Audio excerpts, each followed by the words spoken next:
I thought my wedding would be the happiest day of my life, but when I walked down the aisle, the empty seats where my parents should have been shattered me.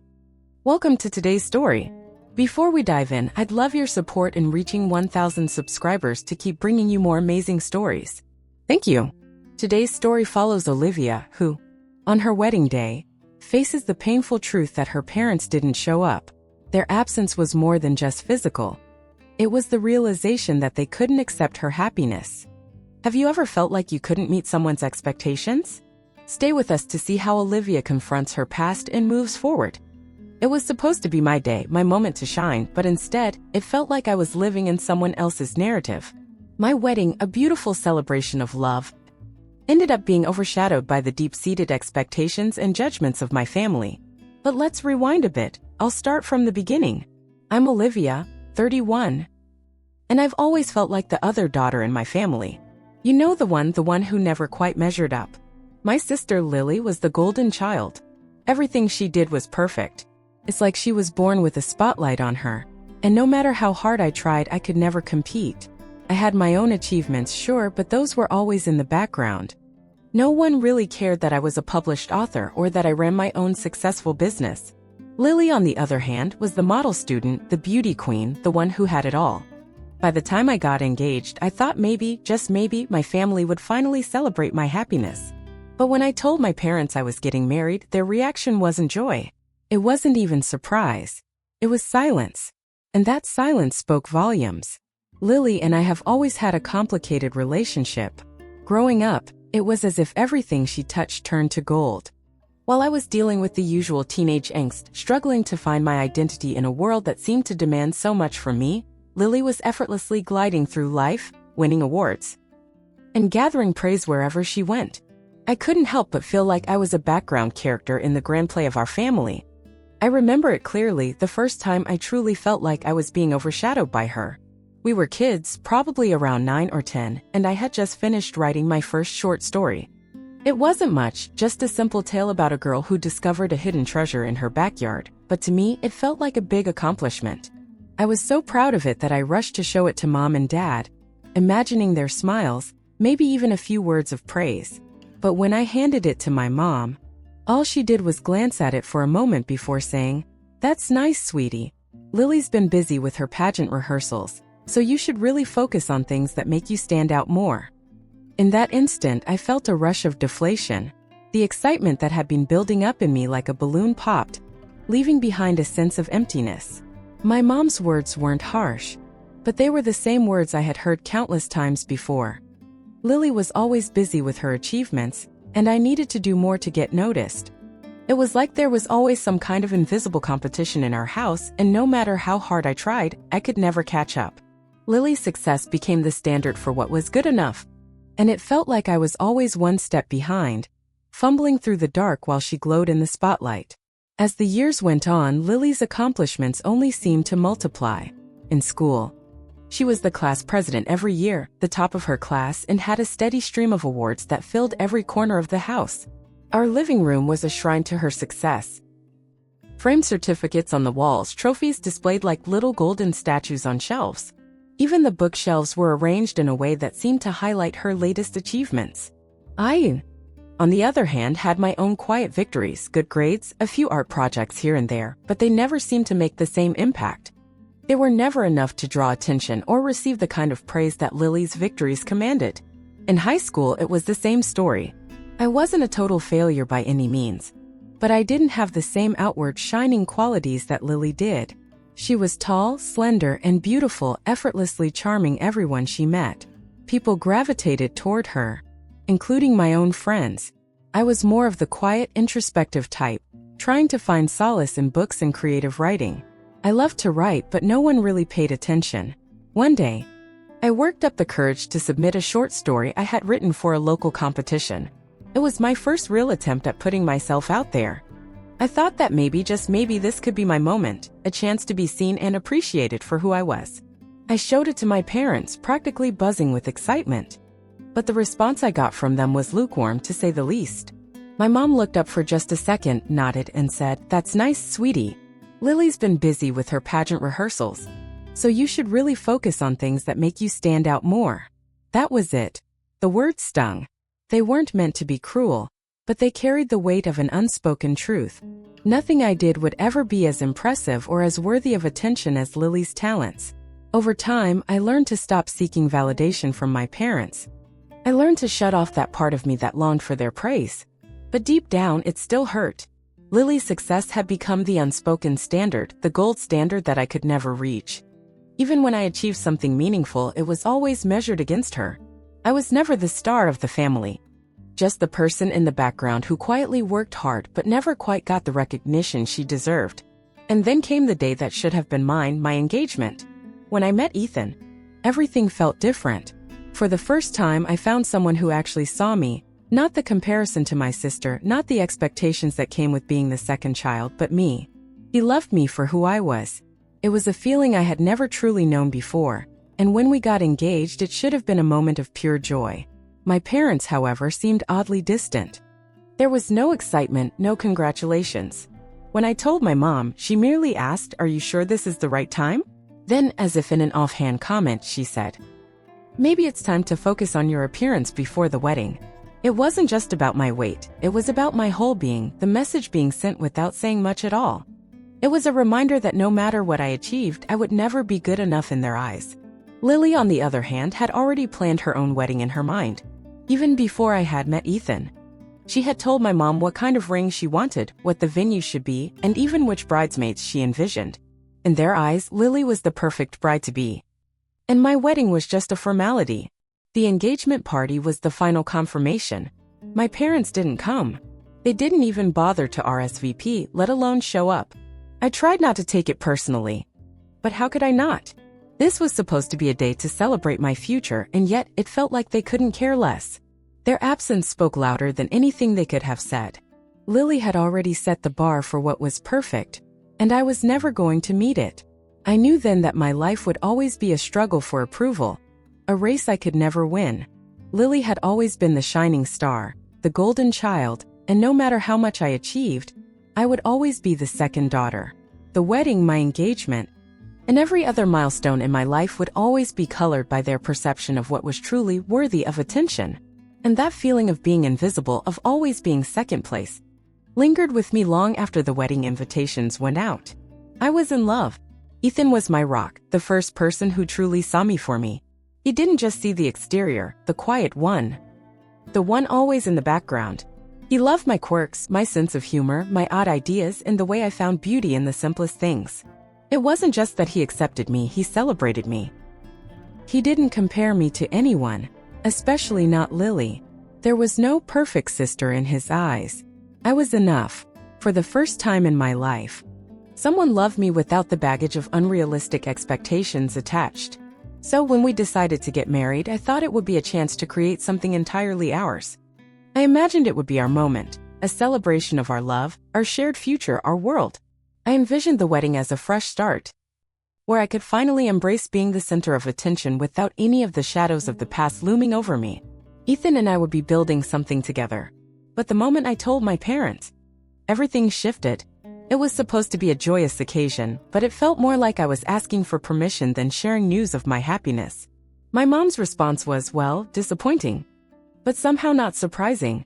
There was no smile, no congratulations, no excitement, just a long pause before she replied. Her voice, usually full of warmth, was flat and clinical. "Are you sure this is the right time?" she asked, as if I were making a rash decision. No questions about Ethan, no interest in hearing about the wedding details or the plans we had in mind. It was as if she didn't even care to know who the man was that I was about to marry. It was just another part of the script she had been playing her whole life, and it certainly didn't include me stepping out of Lily's shadow. Then, like a slap in the face, came the comment about my weight. "You might want to lose a few pounds before the wedding," she said matter-of-factly. It wasn't a suggestion or a playful jab. It was said with the kind of precision that only a mother who had spent years putting me under a microscope could muster. I stood there stunned, feeling the weight of all the years of comparisons and criticisms come crashing down. It wasn't about the wedding anymore. It was about me, about who I was, how I looked, and how I had never been enough for her. My dad, as usual, was quiet. He didn't offer congratulations either. He just nodded in silence. A tight knot of frustration began to build in my chest. I had expected them to be thrilled, to be proud of me, but it was like nothing had changed. Nothing I did would ever be enough to make them happy. And when I saw the gleam in Lily's eyes as she casually mentioned her perfect wedding plans for the future, I realized that my day would never come first in their eyes. To them, Lily was still the star of the show. Everything I had hoped for, a day that was about me for once, slipped away in that moment. Still, I pressed on. It wasn't easy, and it wasn't how I had imagined it, but I was determined. Ethan was by my side, and we were in this together. The wedding planning felt like a solitary mission, but I was doing it for me and Ethan. There were moments of joy, of course, but there were also moments of deep loneliness. I had to make every decision without their input, without their help, and with every new step I took. It felt like I was more and more on my own. I remembered the first time I sat down to look at venues. I had always imagined a garden wedding surrounded by wildflowers, with the scent of jasmine and lavender in the air. Ethan was on board, of course.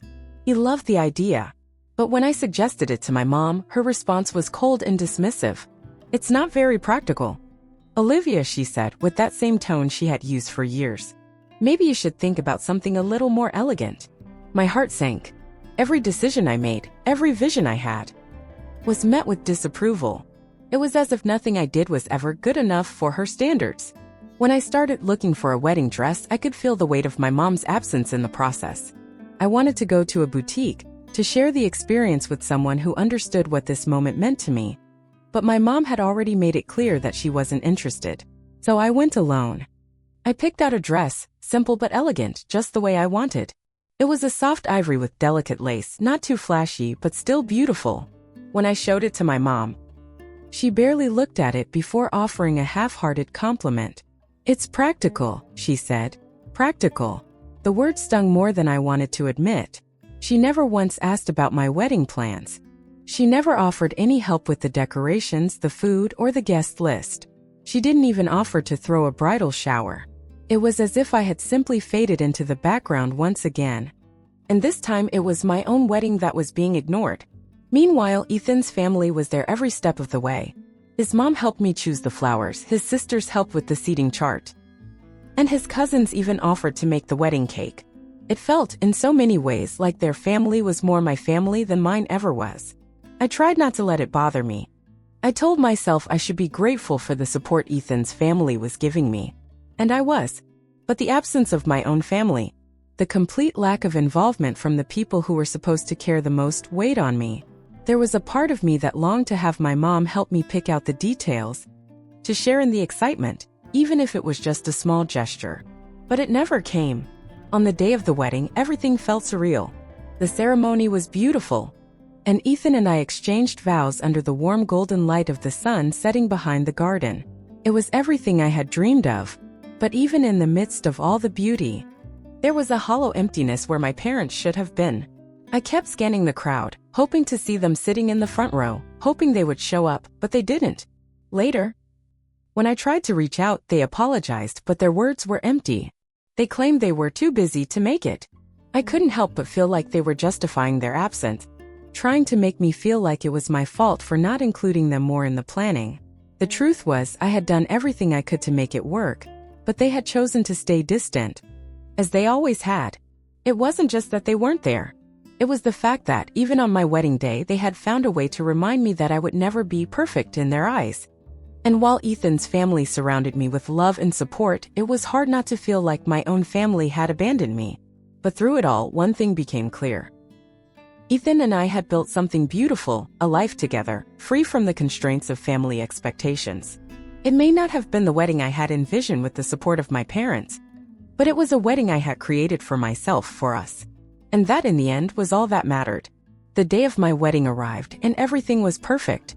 Ethan and I exchanged vows under a canopy of roses, surrounded by our closest friends and family.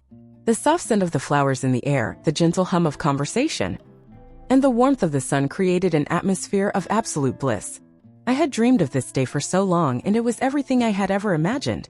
But as I walked down the aisle, my heart full of joy, there was a weight pressing on me, a heaviness that I couldn't shake. The empty seats, the ones where my parents should have been, seemed to loom over me like a cloud. The rows were filled with smiling faces, all of them eager to share in our happiness, except for the two people who should have been sitting there, proud and excited. I couldn't help but glance at the empty chairs. I told myself I shouldn't care. I told myself that it didn't matter. After all, I had Ethan. I had all these wonderful people who loved me. But as I stood there looking out over the guests, the absence of my parents felt like a hole in my chest. It was impossible to ignore.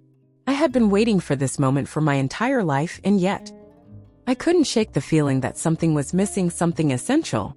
Their absence was more than just physical, it was emotional. The ceremony went on, of course. We exchanged vows. And everything was beautiful. Ethan's eyes sparkled as he looked at me, his love for me so apparent that it was like nothing else in the world mattered. But inside, I couldn't stop thinking about my parents, why they weren't there, and why it seemed like no matter how hard I tried, I could never make them proud. Later, as the celebration continued, I tried to contact them, hoping for an explanation, some form of acknowledgement that they cared. My heart pounded in my chest as I dialed their number, and when my mother finally picked up, her voice was distant, almost robotic. She apologized for not attending, offering up an excuse I had half expected. We didn't get the invitation, Olivia. We didn't know when it was. I knew immediately that this was a lie. I had sent both digital and physical invites. There was no way they hadn't received it. A cold chill ran down my spine as I heard my mother's voice, thick with indifference, trying to pass off her absence as a simple misunderstanding. I could feel the knot tightening in my stomach as the reality of the situation began to sink in. Their absence wasn't about logistics. It wasn't about an invite that got lost in the mail or an overlooked email. It was deeper than that. Their absence was about something far more painful. Their inability to accept my happiness. I wasn't even angry anymore, just heartbroken. It became clear to me that they hadn't come because they couldn't bear that I was getting married before Lily. It wasn't a matter of timing or convenience. It was about control. About maintaining the narrative they had so carefully built around their perfect family. I wasn't supposed to be the first one to get married. Lily was always the priority, always the golden child. I had long suspected this, but now I knew it for certain. My frustration was replaced by a quiet, aching sadness that seemed to permeate every corner of my being.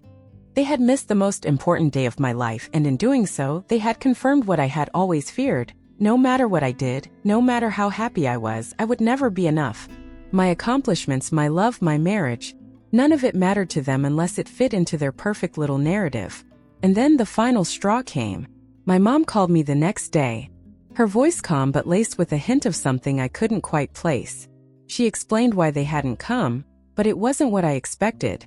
Instead of an apology, she placed the blame squarely on my shoulders. She told me in a matter-of-fact tone that it was my fault for not involving them more in the planning. We were hurt, Olivia, she said.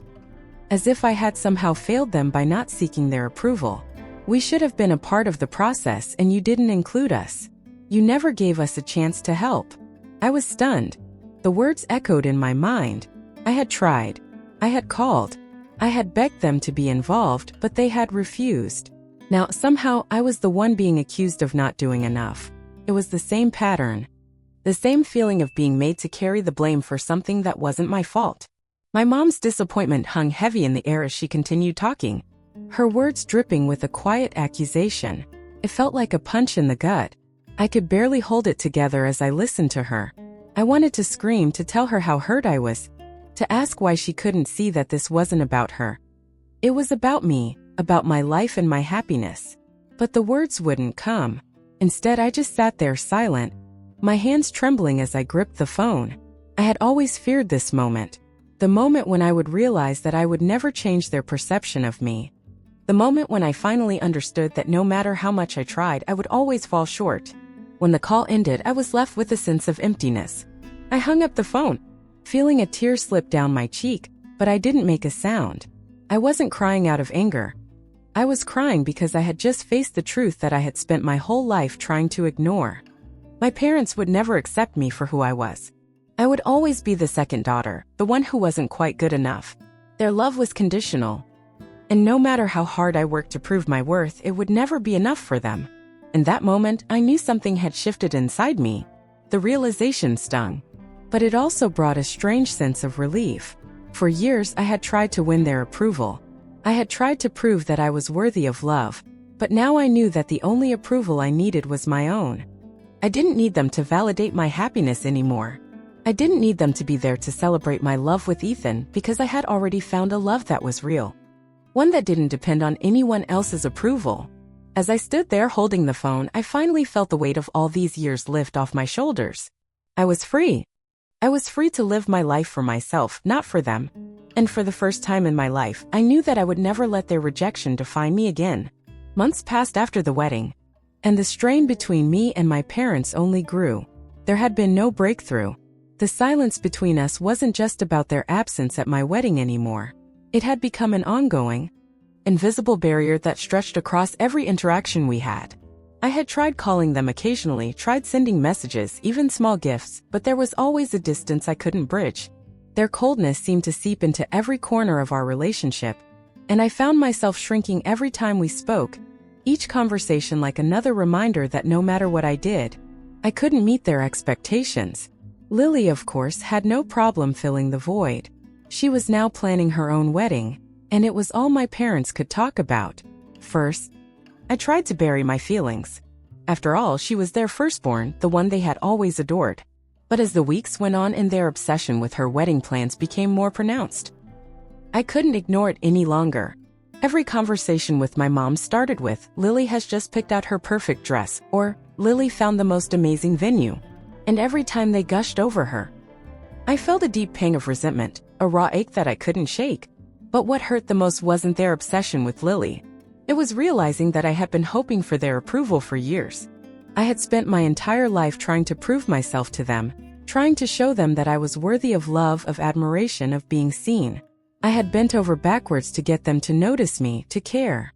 And when I thought about it, when I really let myself feel the truth of it, I realized that I had been chasing an illusion.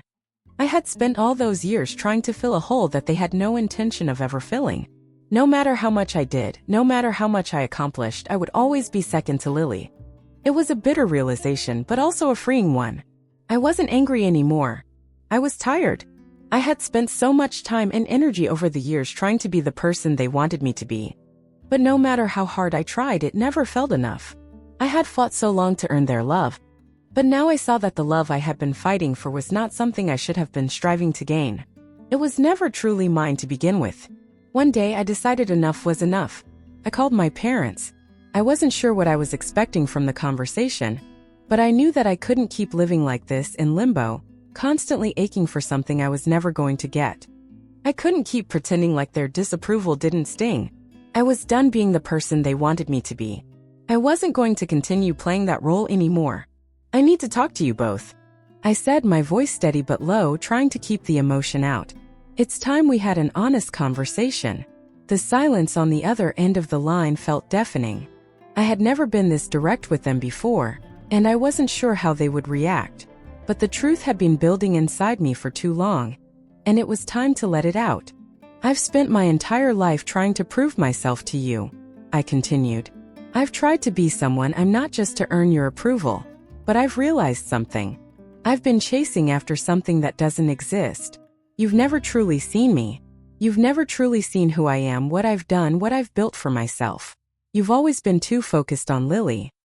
There was a pause, long enough for my words to hang in the air, and then my mother spoke, her voice laced with defensiveness. "We're just trying to look out for you, Olivia. We want you to be happy. But we don't understand why you're making such a big deal about this." And then it came, the accusation that I had been dreading. My mom's voice softened, almost as if she were trying to make sense of my feelings, but there was a sharp edge to it. "You're just jealous of Lily's success, Olivia. That's what this is about. You've always been jealous." I could feel my chest tighten as the words hit me. I wanted to scream, to tell her that it wasn't about jealousy. It was about feeling invisible, about feeling like I would never be enough, no matter what I did. But I didn't. This time, I didn't let their words hurt me. I took a deep breath, closing my eyes for a moment to steady myself. I knew what I had to say. I couldn't keep pretending anymore. "No, Mom. I'm not jealous of Lily. I've spent my entire life trying to live up to a standard that wasn't even mine to meet. I'm not trying to compete with her. I'm trying to be me. But I can't keep living for your approval. I can't keep putting myself in this position, trying to win your love when I know it's never going to come. I don't need it anymore. I don't know what I was expecting from them, but I wasn't prepared for the emptiness I felt after that conversation. They didn't apologize. They didn't acknowledge how much they had hurt me. Instead, they justified everything. They minimized my feelings, dismissed my pain, and tried to make it seem like I was the one with the problem. But this time, something inside me shifted. I didn't cry. I didn't feel that deep ache in my chest that I had been carrying for years. I felt free. For the first time in my life. I realized that I didn't need my parents' approval to feel valuable. I didn't need them to love me the way I had always dreamed they would. I had Ethan. I had my friends. And most importantly, I had myself. That realization hit me with the force of a revelation. I didn't need to prove anything to anyone anymore. I had built a life that was mine. I had created a family with Ethan. One that was rooted in love and mutual respect, not in comparison or approval from anyone else. The weight of trying to meet their impossible standards was lifted. I felt lighter. The anxiety that had plagued me for so long started to fade away, replaced with a sense of peace I hadn't known in years. It felt like a new chapter had begun, one where I could truly be myself. I wasn't trying to be someone I wasn't, and I wasn't chasing after love that wasn't meant for me. I was living for myself, finally free to make decisions that were true to who I was, not who they wanted me to be. And for the first time in my life, I felt whole. I wasn't defined by my parents' approval or by the standards they set for me. I was defined by who I had become, by the love I shared with Ethan, and by the strength I had found within myself. What do you think about Olivia's journey? Feel free to leave your thoughts or share any experiences you've had that relate to the story. Don't forget to like and subscribe to stay tuned for the next exciting story. Your support means the world to me, and I can't wait to bring you more. Thank you so much for listening until the end. And I hope this story resonated with you.